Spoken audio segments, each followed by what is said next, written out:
14 years ago, a shipbuilding company from Sweden was forced to sell its massive crane to a Korean shipbuilder at a ridiculously low price.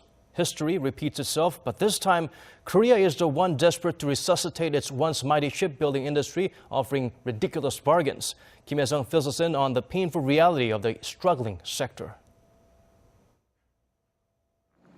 A 3,200-ton Goliath crane stands tall at a shipyard in Changwon, Gyeongsangnam-do Province.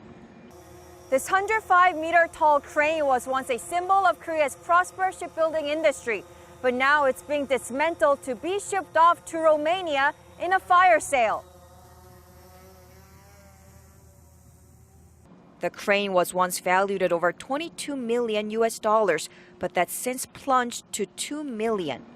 It's illustrative of the ongoing slump in the shipbuilding industry, which has forced small and mid-sized Korean shipbuilding companies to close up shop and sell off their assets.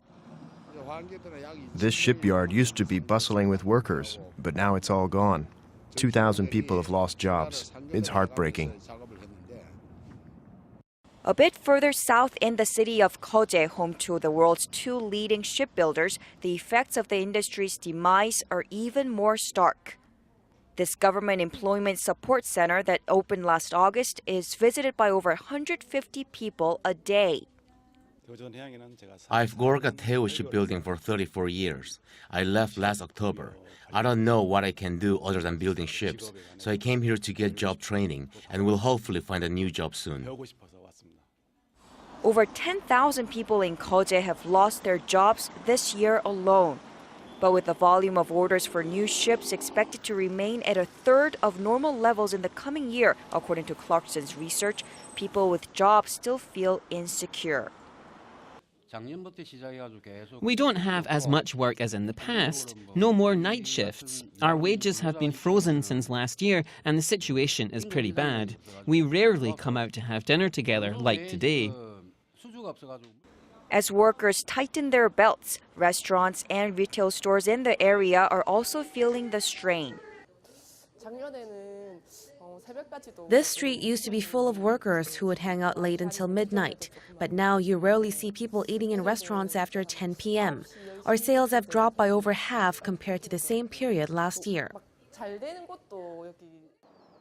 For the last 4 decades, the shipbuilding industry has played a critical role in Korea's economic development.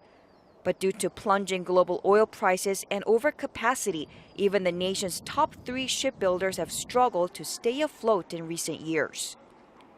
And on top of that, they're in the process of working through an aggressive government-led corporate restructuring drive to pull themselves back from the brink. Korea's shipbuilding industry has never been hit this hard, but still it's a cyclical industry. The boom will come in a year or two. Though the current restructuring process is painful, Korea needs to prepare itself and keep its competitiveness. As the corporate restructuring drive continues, many people are leaving Gyeongsangnam. Streets and apartments are empty and stores are closed. Here, this winter feels colder and harsher than ever, and many are holding out hope for an early spring. Kim Hyesung, Arirang News, Gyeongsangnam.